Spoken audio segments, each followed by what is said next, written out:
Like, I've literally come from a place where I had guns in my face. I've literally come from a place where my house gets raided by police once every 2 weeks. Like, I've come from the real horrible, scary, crazy place. So what is a risk to me now? What is risky? Spending money and then I lose it? Buying an NFT? Like, what is risky? That's not risky, but I get it. Everybody's different because everybody didn't grow up the way I grew up. Welcome to The Curious Corner, where we unravel the stories behind our guests through the lens of curiosity. In this episode, I'm joined by Dexter Simms, an award-winning entrepreneur who is the founder of the lifestyle brand Mula Cake and is also the visionary behind Black Tech Day. Dexter, welcome. Thank you for coming on today. How are you doing? I am doing excellent, thank you. I'm absolutely ecstatic after I've just left an event, just now being a speaker. It's all good. I mean you're warmed up. I mean you're ready. Yeah, I'm warmed up, all fired up, ready to go. Let's get into it. Okay, so for those hearing about you for the first time, who is Dexter Simms? So Dexter Simms is a serial award-winning entrepreneur. I am in a few different sectors, from finance and education. I've got most of my reputation from music and clothing, as I ran a fashion brand for 10 years. And where I've met you is in the Web3 NFT space. So yeah, I'm happy to be able to share my vision, share my wisdom and knowledge with yourself. So thank you for having me, Ben. No worries, thank you. What does someone listening need to know about your upbringing to understand the person who you are today? Oh, that's a great question. The struggle. You know, when you go through struggle, you learn to appreciate things more. When you go without, you learn to appreciate when you do gain. But also, going through the struggle teaches you loads of different things. It helps build your anxiety levels in terms of learning how to deal with them. It helps your confidence levels. Because if you think about going into a room and having to network, or think about when coming from my background, being on the street and having to hold your own in a local club, for instance, it's kind of like networking, but us in two different sides of the spectrum. So, you know, my upbringing coming from where I come from, you know, I've lived in over 21 houses, and that alone has unsettled me as such. And it's never been easy to be in one place.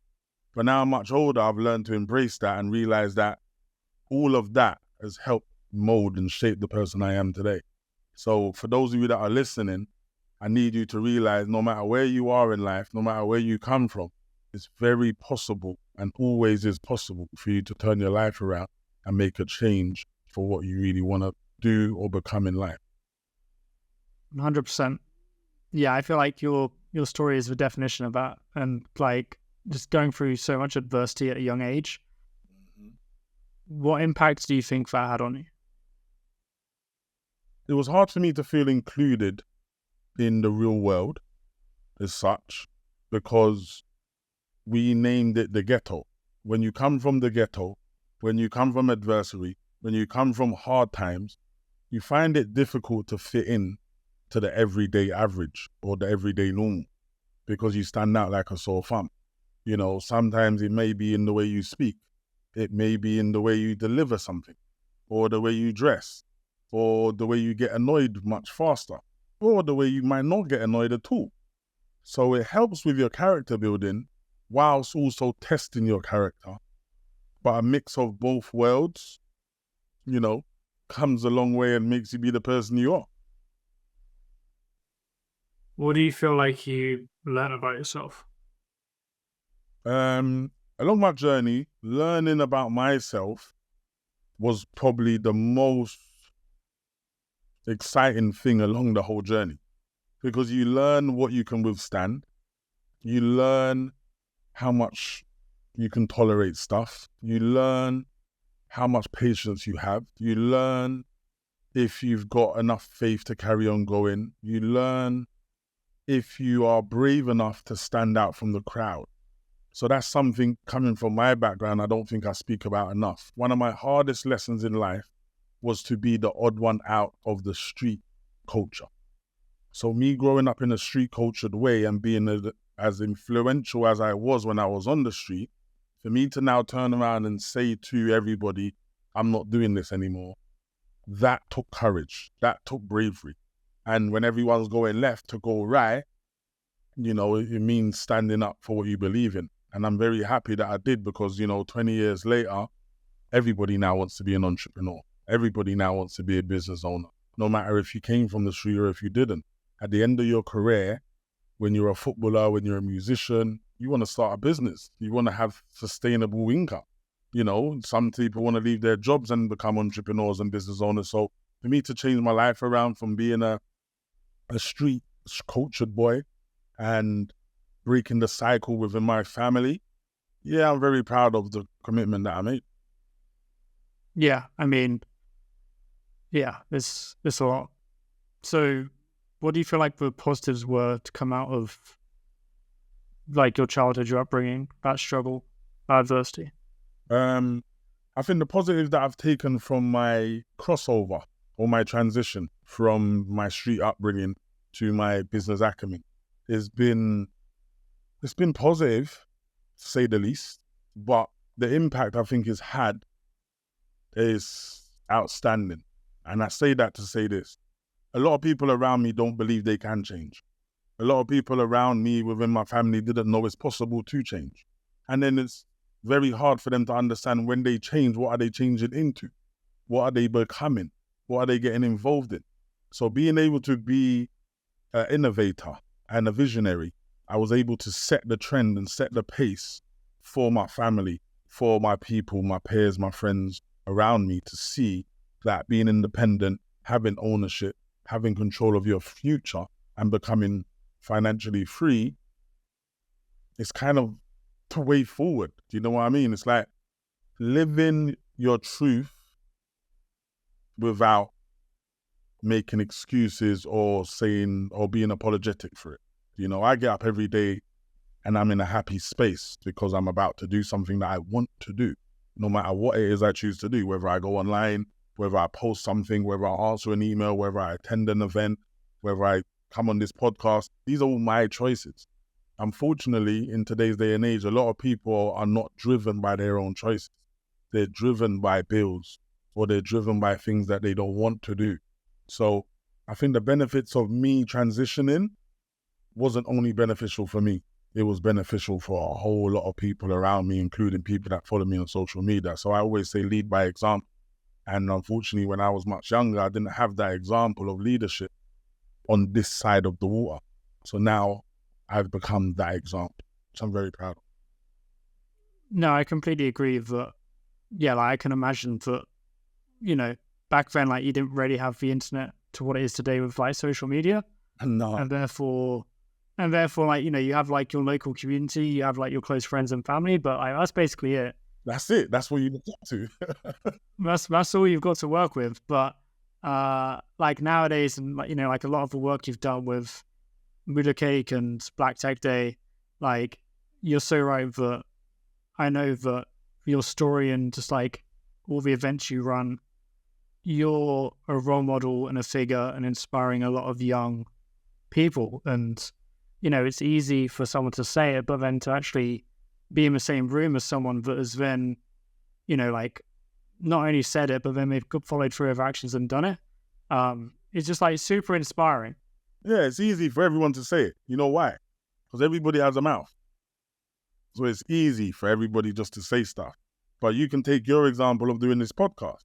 How hard is it to continue to be consistent every week, every 2 weeks, to get the interviews, to do the editing, to do the uploading, to do the, do you know what I mean? And without seeing monetary value, that's another major thing to mention, that we are driven by our passion, which momentarily always starts, or majority of the time starts, without financial gains. So it's very difficult for you to follow your dreams when you're not being paid and you got bills to pay. So, you know, it's very important that I carry on being the beacon of light for my community to know that it's possible. It's really possible for you to not attend uni and get an office in a university, for you to not attend uni and have people that attended uni working for you. Like they say, the saying is, you don't have to have a degree to be an entrepreneur, but you have to have a degree to work for an entrepreneur. And that's just how it goes. I'd love for you to just share a little bit about the Mula Cake Group and Black Tech Day. And then after you've gave some context to that for the audience, to touch a bit on the unique challenges for each of them you look to address. Okay. Let's start with Mula Cake. So Mula Cake Empire started as a fashion line in 2013. In 2012, I was doing it. And if you look on the internet, you will see that I was around Rick Ross in 2010 and I had Mula Cake products. But that's how much of a visionary I was. I knew that I may not be around Rick Ross again or some of these other celebrities, but I also knew that in the future I was going to launch this clothing brand. So what I'd done is fast-tracked a few products from Mula Cake and got them printed and got them done up and then had them on, branding them around these celebrities so that I can showcase those same videos years later. So then in 2013, when I launched in Brick Lane, the home of fashion, our business model was pop-up shops. And, a lot of people didn't even understand and still don't understand what pop-up shops actually are. And just to give you a quick breakdown, a pop-up shop is somewhere where you just pop up and set up shop, A lot of people think that it has to be in the shop, because it says it in the title, pop-up shop. But it doesn't actually have to be in a pop-up shop. In a shop. You can open your booth and start selling clothes there. You can set up on a table and start selling clothes there. It can be anywhere, from the park to the cab station, to the fun fair, to the cinema, wherever you feel like setting up. So I would say I was fortunate enough to be driven for change. So this is where it stemmed from. I was driven to change my life from the street. And I wanted to make sure that this company can sustain the exact same lifestyle of raving, going on holidays, buying my children's school uniform, buying Christmas presents. I wanted to make sure that my business could sustain that lifestyle. So I had to take it really serious. So I actually went on to execute 86 pop-up shops in the first year and a half, which is equivalent to one pop-up shop plus every single weekend for a year and a half straight. And that kind of commitment, looking back, I don't think a lot of people are even committed to brushing their teeth every single day for a year and a half straight. Do you know what I mean? It's real commitment. So every single weekend I was out somewhere, whether it was in Leeds, Bristol, Manchester, France, Germany, all around England, in shopping centres. I was popping up everywhere. And I was adamant to make sure my clothing brand became a household name for fashion, not as what some people used to say to me, which was, "You're still doing that t-shirt thing?" And I think, wow, that t-shirt thing. Do you know that this t-shirt thing feeds my family?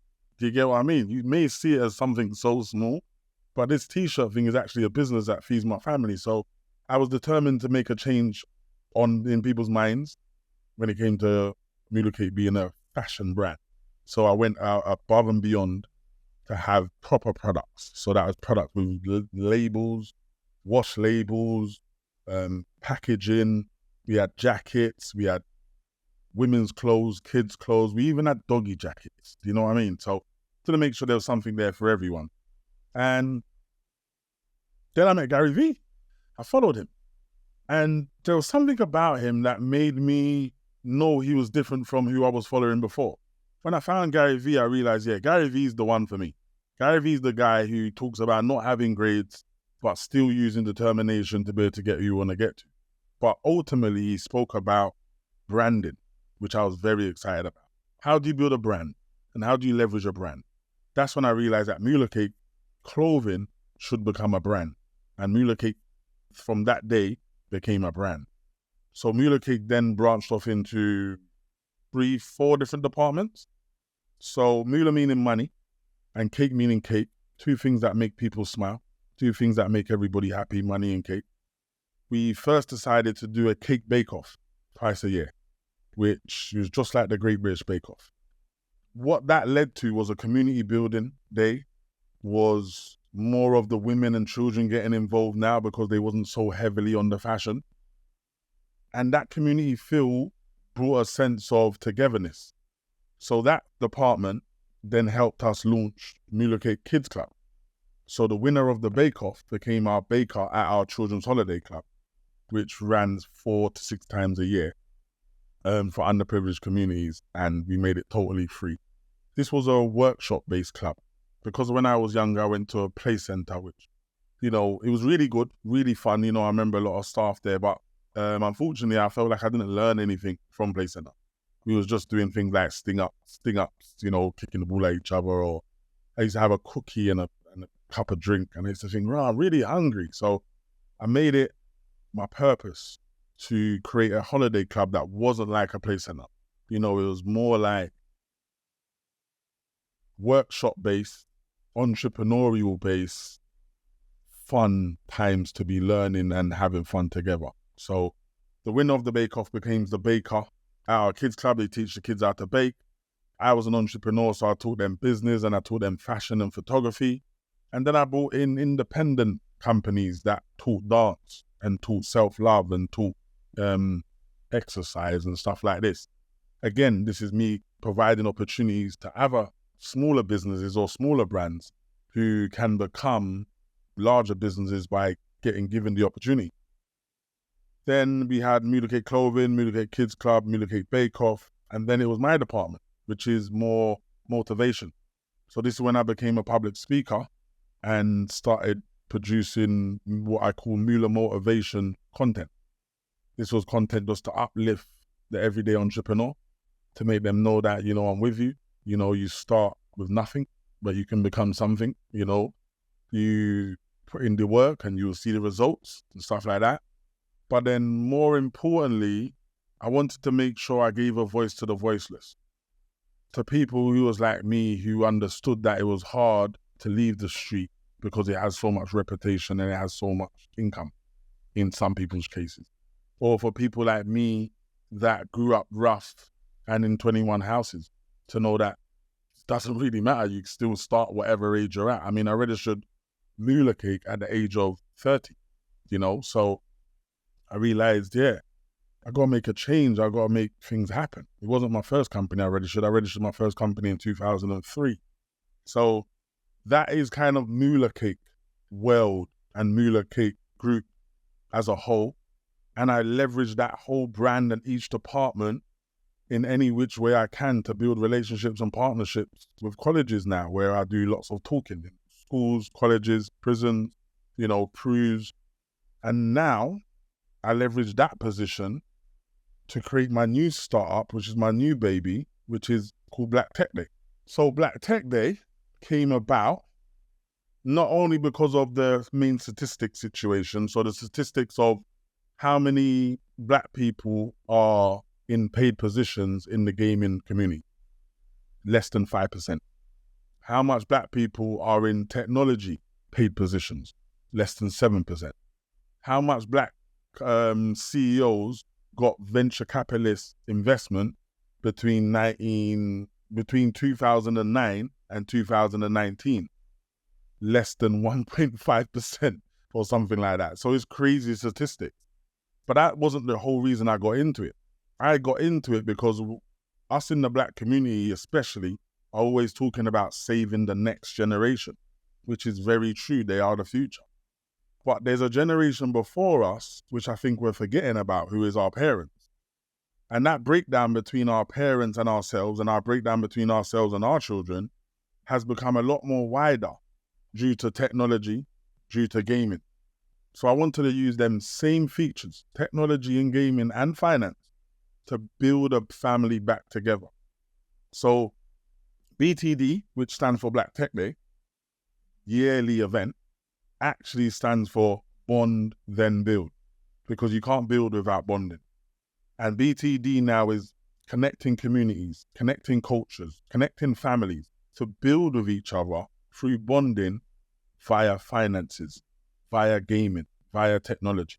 So if you take my instance, my mother was a person who didn't like the internet. She wouldn't put her details online. She'll put crystals on top of the internet box.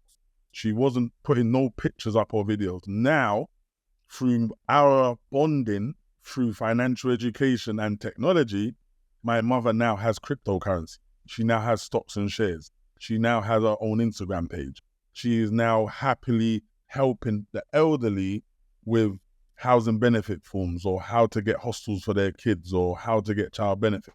So she's internet savvy, and investment savvy. So not only is my son in the same position, but now my mother is. So now I feel like I've saved 3 generations opposed to just saving 1. So in a nutshell, BTD helps communities better bond with each other through teaching them financial education using technology and gaming. And that once a year event is a day of celebration. It's a day that we bring the members together, we bring the families together, we bring the companies together, and then we bring the businesses to meet the community. Why do we say it like that? Because the businesses who have the corporate social responsibility, CSR, they are always saying the hard to reach communities. I personally believe they are not trying hard enough to reach these communities. Do you know what I mean? So it's always easy saying it's the hard to reach communities and it's therefore why they're not involved in stuff. But really, I feel like these corporates are not spending enough time trying to reach these hard to reach communities in order to give them these opportunities. You know what I mean? Like, how does one become an influencer? How does one become a gamer? How does one become a YouTuber? There's no school for that. There's no university for that. No one teaches this stuff. We need Gary Vee to teach us all this social media stuff and that, you know what I mean? Content's king, and hence why I'm filming here is because of Gary Vee. You know what I mean? We never had teachers like this when I was growing up, you know what I mean? So yeah, those are my two babies at present. I have a few more companies and a few more investments, but my main forefront is Mula Cake and BTD, which BTD also has a third arm, which is called BTD Gamers. But that's a gaming agency trying to sign gamers and helping them become game developers, game designers, game marketers, game hosts, streamers, content creation, all of that stuff. So yeah, those are my 2 companies in a nutshell. Yeah, I love it. And I think that just for how gaming is so much more culturally integrated now. Yeah. And there's like 75% of people want to be like a content creator or YouTube or something. Yeah. And gaming's usually a big part of that. So almost like gaming is then the gateway into technology and finance. I just think things like that, gaming made double the amount of money, or if not just more of the amount of money than music and film put together.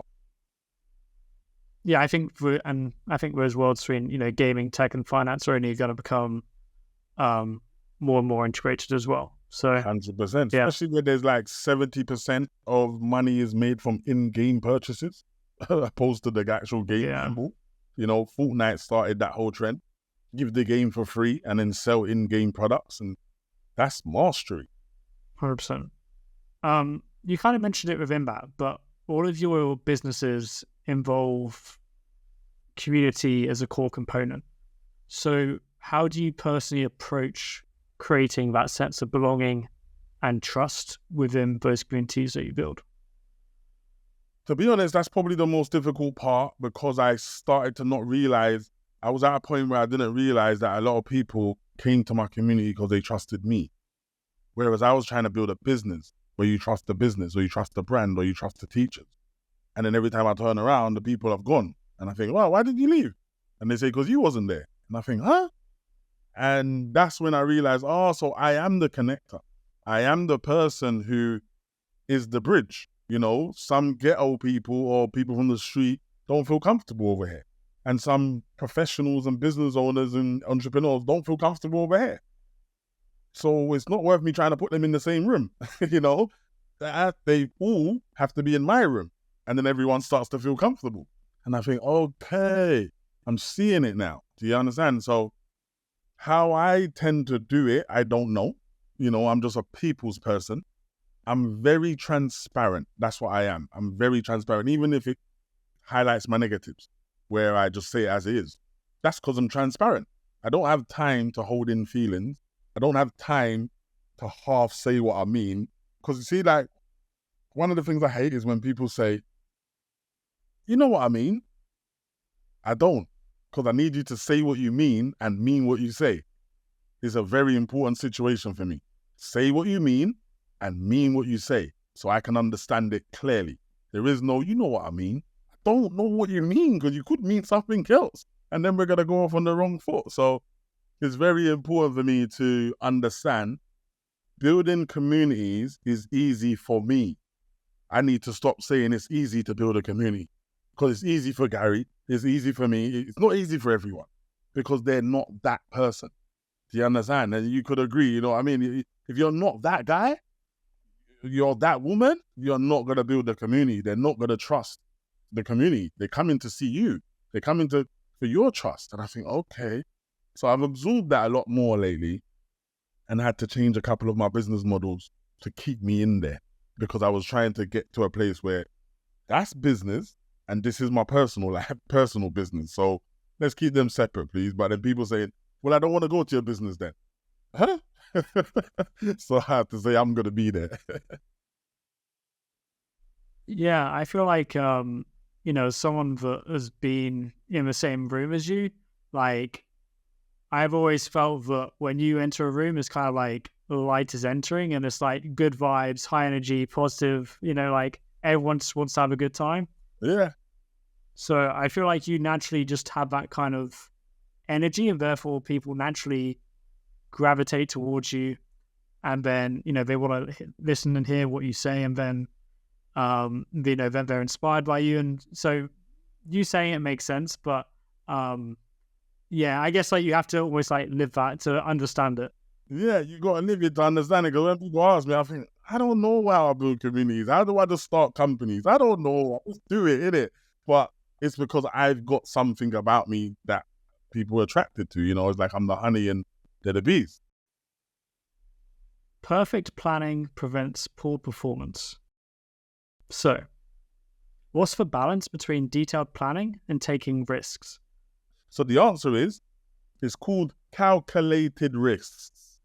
This is where people go wrong. They think every risk is just a random risk. It's never random. It's never random. It's always, yeah, I should do that. Should I do it? Let me think. This will happen if I do that.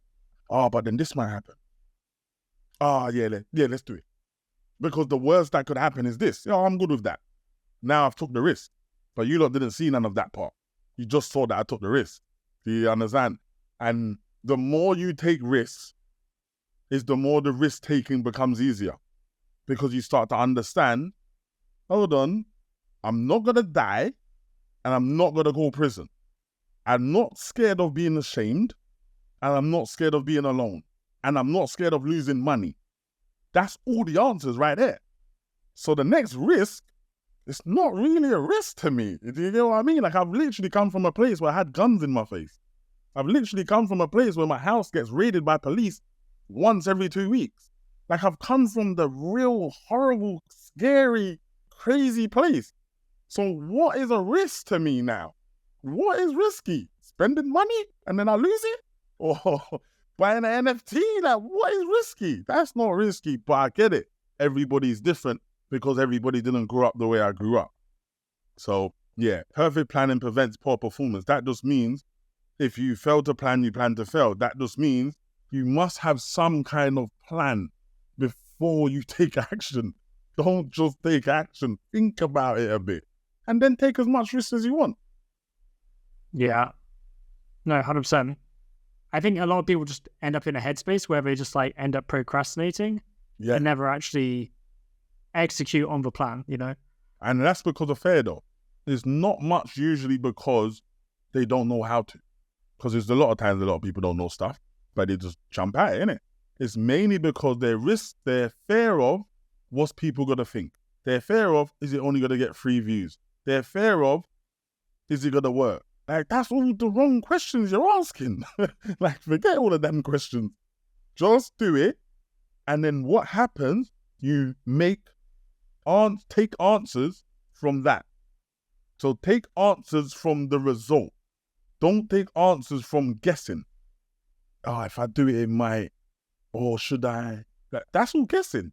After you've done it, now you can examine it and say, I shouldn't have done it like that. I should have put more in. I should have done it for longer. That's better. Now you can plan to do something else. But if you don't do the first one, you're not going to have something to assess to go on to do the second one. And then the more you procrastinate, I don't know what happens, but I think it must be compound.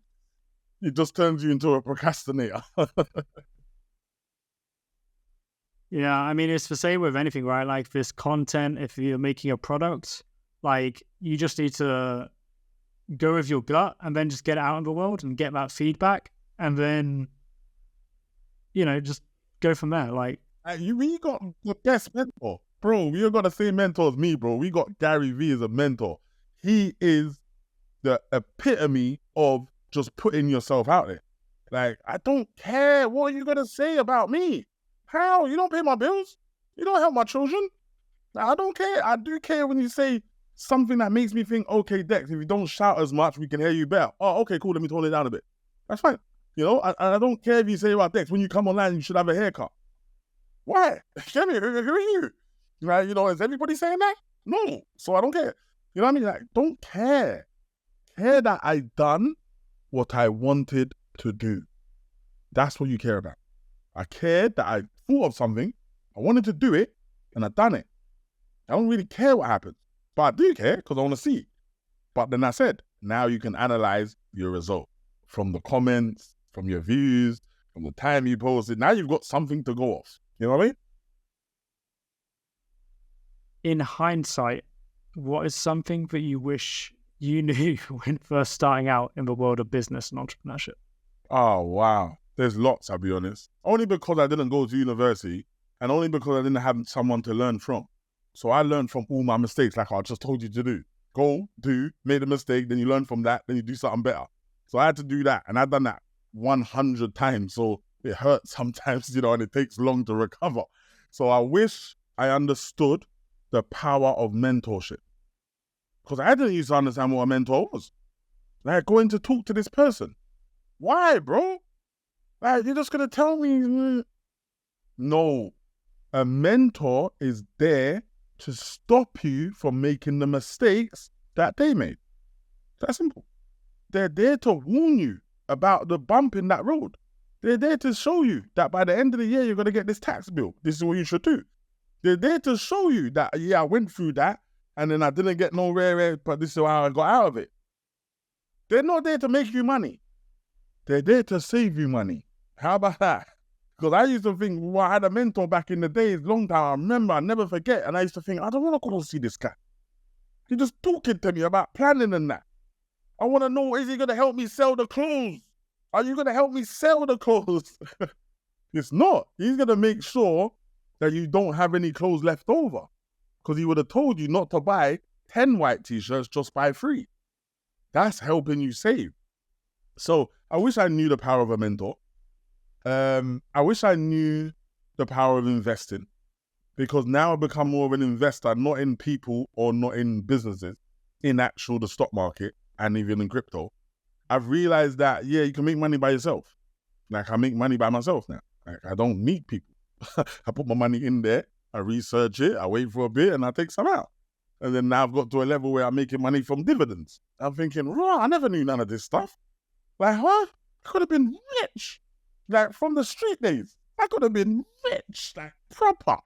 But I didn't know none of this stuff. I didn't know nothing about finances. So it was make the fast money and spend the money fast. That's all I knew.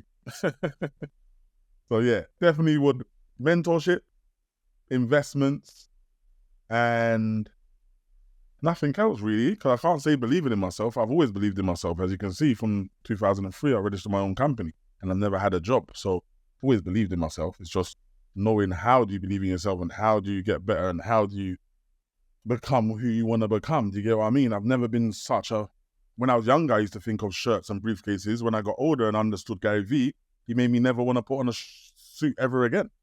Like, dead serious. You get it? I realized the people in suits work for people in shorts and t-shirts. Let me say it again. The people in suits work for people in shorts and t-shirts. That's why I said you don't need a degree to be an entrepreneur, but you need a degree to work for an entrepreneur.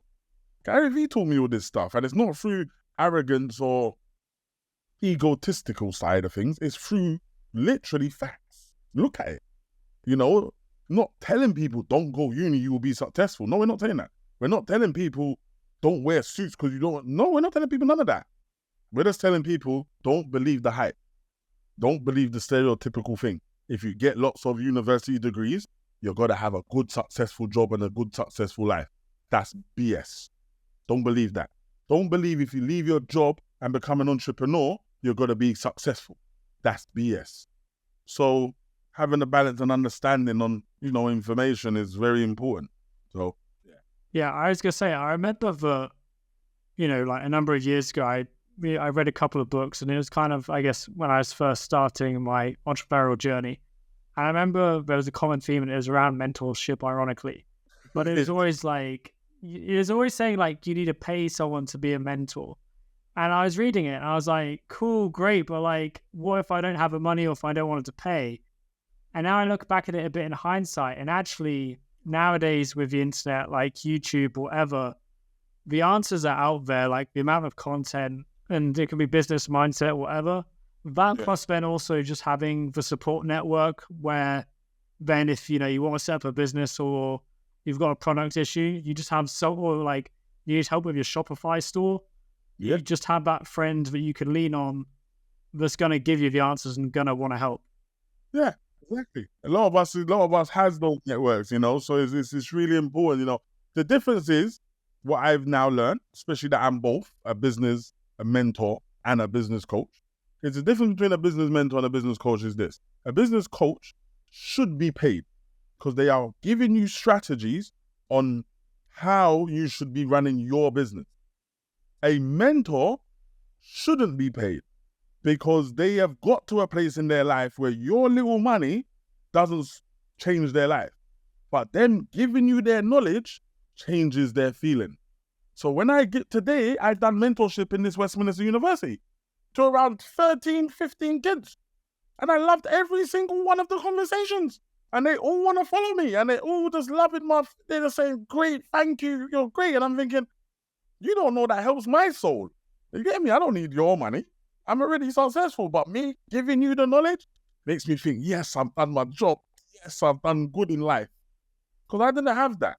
So business coach and business mentor are two different things. A mentor should be in a position where you want to get to, and they just need to give you their time. That's it. They give you their time for you to shadow them, for you to learn stuff, for you to ask one or two questions. A business coach gives you the whole everything. I want the plan, what I should be doing. Let me follow something. That's why they get paid. You describe yourself as a visionary. What specific qualities or experiences do you think allow you to be constantly ahead of a curve and recognize those opportunities before others? That's bonkers because I don't know. I literally don't know why I believe. No, I do actually. I'm lying. It's what I watch. So poor people watch poor stuff. Rich people watch rich stuff. It's the truth. Poor people read the Sun newspaper. Rich people read the Financial Times. There's a big difference. So when I thought, why do I always know what's coming? Because I follow people like Gary Vee. Because I followed Warren Buffett. Because I followed Richard Branson. I wanted my Mula Cake organization to be like Virgin. I wanted to be Virgin trains, planes, internet. Yeah, I wanted that. Mula Cake Kids Club, Mula Cake Clothing, Mula Motivation. Yeah, I wanted that. Whereas, unfortunately, a lot of people are following their peers or following things around them. I'm not doing that. I'm following the richest of the richest or the biggest of the biggest, and then I play it backwards. How do I use their stuff, what they're doing, in my little life? So like Gary, he's heavy into crypto, he's heavy into investing. Cool, I ain't got millions to invest, but I still can invest. You get what I mean? But I'm following the giants. I'm not following little people. So when I saw music, I was following the giants in America. When I saw clothing, I was following the giants in America. When I'm doing tech and finance and gaming, I'm following the giants in America. Unfortunately, the UK is a little bit just behind. You know what I mean? I don't know why we're always slow, but I'm following the giants. And a lot of people, as I said, watch poor stuff. I don't watch poor stuff. I can't. I do a lot of reading. and I didn't used to read. That's another thing I should add to my list. You should read. Books are old and they got new information. You want new information? Read old books. That's how it works. I didn't know that stuff. So, being ahead of the curve comes from following people who is ahead of the curve. Me and Gary, I asked him the same question. I asked Gary, does he still believe speech is the next thing? His answer was perfect. It is, but because AI is just bust, we're going to talk about AI for a long time. But as soon as AI dies down a bit, you're going to hear speech, which is, Siri, cool, mum. Which is, Siri, turn off the light. Speech is going to be a lot faster than sending a message. Just like we used to think phone calls was quicker than a message, but we don't. We message people now. Then it's going to be speech. He told me that years ago through one of his videos. So when I got to speak to him, I asked him live, and his answer was the truth. Yeah, I definitely still think it's the same. But AI is here right now, so we're going to live in that bubble for a minute. Yeah. Pay attention to what you consume and pay attention to the people you surround yourself with. With confidence, you have won before you started. What would you say to someone who is struggling with self-doubt? What steps can they take to prove to themselves that they are capable and build their confidence? Small wins. So there's a book, and I cannot remember which one it is. I'm so upset about it. But readers, all my readers out there listening to this podcast, please leave a comment in the comment section on what book teaches someone this. It's about battling your inner warrior. So you need to have a battle with your inner warrior and always try and come out victorious with a small win. So your small win may be, let's just take it so small. When I come in, I'm going to always hang up my jacket. No one in the world knows that. No one. But it's not an achievement to the world either. But it's an achievement to you. And it's an achievement to your inner warrior. That when I came in, I done that. And I'm proud of that. You see, when you do that, and then do another achievement, and another achievement, your achievements will get bigger. Because you start to realize, like, I can't really always rate myself that I hung up my jacket. I can't always rate myself that I washed up my plate after I had dinner. I rate myself that I posted something today. Didn't really care of the result. I'm just happy that I posted something. So compound on your small wins will make it easier for you to gain bigger wins. Because we are focused on what you're not doing. That's where your self-doubt comes from. I've never done this before. I don't know how to do it. Should I do it? That's the wrong concentration. Concentration, okay, what am I winning in? I plug my charger in all the time. Okay, that's a win. Feel it inside of you. No one else knows. Secret. I won. I got 6 wins today. Be happy with that. Then make your wins become bigger. But you need to start with some sort of small win. Like, I know, down to yourself, Ben, no disrespect, that I know you're a procrastinator in a certain manner. But you starting this podcast has pushed it. So every time you do an episode, you feel like, yeah, no one knows, but I know. It took a lot for me to do. I'm happy I've done it. I was nervous at the start and I wasn't sure how this interview was going to go, but I've done it. That's your small win. You see, after 5 small wins, you're going to come on the podcast like, yeah, episode 69. Yeah. You get what I mean? Your wins help your confidence. That is it. So you need wins. And then people keep thinking wins are some big thing. No, you need small wins. And then they add up to big things. You know what I mean? Looking back on your journey so far, what role has resilience played in your overall success? Resilience is the number one thing. And as I said to the teacher who asked me, can I teach in college? I thought, wow, do you know where resilience comes from? Resilience comes from not giving up. Resilience comes from breaking up with your missus. Resilience comes from living in your parents' house and you know you should be leaving, but you know you're trying to save. Resilience comes from, keep posting and you only had 3 followers and then, you only get 10 likes. Resilience gets built. Resilience comes from compounding. There's no way you can just be given resilience There's no way you can just create resilience. No one can teach you resilience. You build resilience.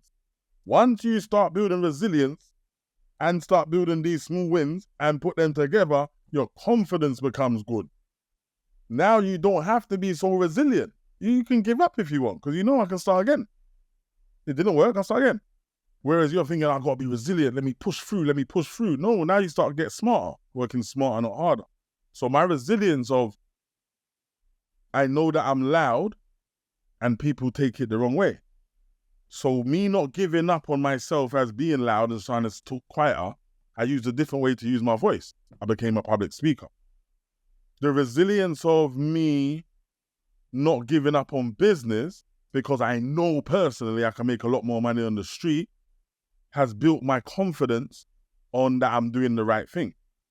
The resilience of me being the odd one out and not switching back has now given me the confidence to not switch back. So resilience is a major key thing in entrepreneurship. Like, it's serious. Like, how much can you withstand? How long can you go without? There's a word called stoic.